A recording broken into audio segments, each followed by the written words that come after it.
disease that they currently, or rather virus that they're currently carrying. So I definitely do not trust the government to carry this initiative properly out, because in most provinces, Limpopo is not one of the provinces that are not included in this drug where it will be available. So that is kind of a more or less a red flag, because then in most cases HIV results from these, like your villages like in Limpopo, your Mpumalanga, your Eastern Cape and whatnot. Although Eastern Cape is one of the provinces that is included to receive the drug, but then I feel like the government won't be able to distribute it properly, because there are certain provinces that need the cure more than other provinces. So the distribution won't be as even as they might have estimated.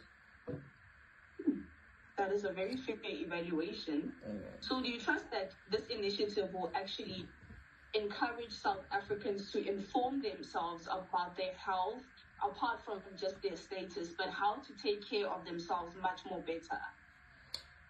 It might encourage them to do so, because then if they understand that there is limited distribution of this drug, they might take their health seriously and see that their risky sexual behavior won't benefit them in the long run. So when they see that there's a shortage of the drug, then that will send an alarming clock to your head to be like, oh, okay, if I should partake in this, I might get this and I won't be able to get this medical treatment should anything happen. So this might actually encourage people to know more about their status and minimize their risky behavior, because then they will learn that there is a shortage of this new drug. Yeah. So do you think that this will encourage people who don't know their status to test, or will it further make them fear to know their status? This will definitely make them fear to know their status, because I think it's something that it's very important to know your status, but it's not easy to say, okay, let me go know my status, because you don't know whether you are positive or negative, even though you have been very cautious with your surroundings and what you do and your sexual behavior and whatnot. But then it won't necessarily encourage you to be like, oh, okay, you won't just wake up and be like, I'm going to test today. No, something has to kind of hinder you to be like, hey man, go and test, because sometimes, you can get HIV from anywhere. You can touch someone's blood unknowingly, knowing that they have HIV, and sometimes it's very important to disclose your HIV status. It is advised to disclose your HIV status, regardless of who you are, what you're doing. Should anything happen to you, get injured, you need to disclose that as the first thing, because then another individual can take it upon their capacity to actually sue you for not revealing your status. So yeah. That is quite informative. So do you trust that this initiative will benefit South Africa, or at least improve the quality of life for those who are in need of this drug? Absolutely.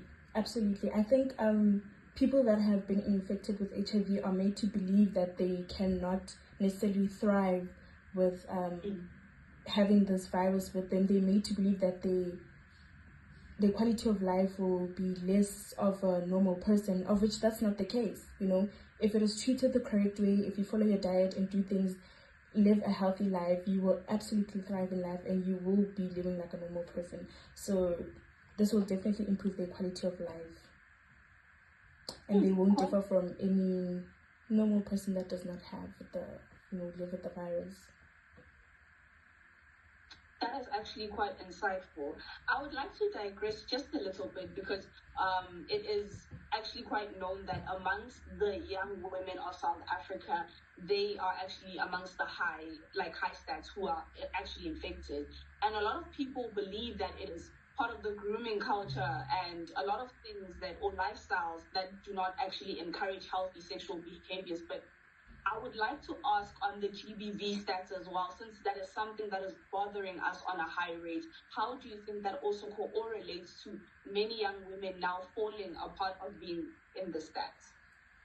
So with relation to the GBV, I think as young women are made to believe that, when you're growing up, especially your background really matters in terms of where you grew up and whether your family is knowledgeable regarding such. But seeing that young women are the ones that have, or rather are more, with the HIV thing, I think rape is a very contributing factor to that, because some people unknowingly get HIV and they only find out later in life that, oh, I'm infected. Some get infected by rape, some get infected by not knowing the partner's HIV status, or family members as well, because it's not an easy thing to disclose to family that, oh, hey, I have HIV, or hi guys, I'm infected. So it's really not it's really not a simple thing to do. So hence I say it's very important to receive counseling as soon as you learn that you are living with HIV. And then when you receive counseling, it kind of pushes the load down for you to be able to get the courage to tell your family or friends or your significant other that, oh, hey, I'm currently living with this, but that doesn't mean we can't engage in sexual activities. There are precautionary measures placed for you who that is negative to receive medical treatment as well, so you can engage in such things. But seeing that women are the ones that are currently living with HIV it's a really sad thing, because reality is not most of them know where they got it from. Some got it from rape, some got it from just playing around and started bleeding and another person touched. It's really sad. But mostly given the GBV factor, it's definitely rape activities that young women get their status from. Okay, I really love your empathetic view on things, and you mentioned a lot about people who know now their status having a hard time disclosing or accepting themselves, or at least going for counseling for them to come to terms with this new lifestyle. Do you think that before we actually allow this drug to be released, we need to fix the stigma around HIV and around how we actually view the people who are infected? Definitely, because if I am stigmatized and known as a person that lives with HIV, I won't feel the need to now take a certain drug to cure me, because I will feel like I am made worthless of a person. I don't deserve to have a proper life. My quality of life is lower than the person that lives a normal life without the status. And I mean, honestly speaking, it's very crucial. It is very crucial for people to learn that people living with HIV are still normal. Their quality of life hasn't improved. They just have this virus within them. And of which, if medication is taken consistently, the virus can eventually leave your body and you can be HIV free, depending on when you found out. So I mean, there's stages to this thing. If you found out in the early stages, you can take your ARVs just so that it doesn't spread, the virus doesn't spread any further to the body. So it's very important for us to, especially parents, to educate their kids about this whole HIV thing, and how that a person that has HIV is no different from you. The only difference is that they have this virus or this sickness with them, but this sickness does not affect how they navigate their life or their quality of life whatsoever.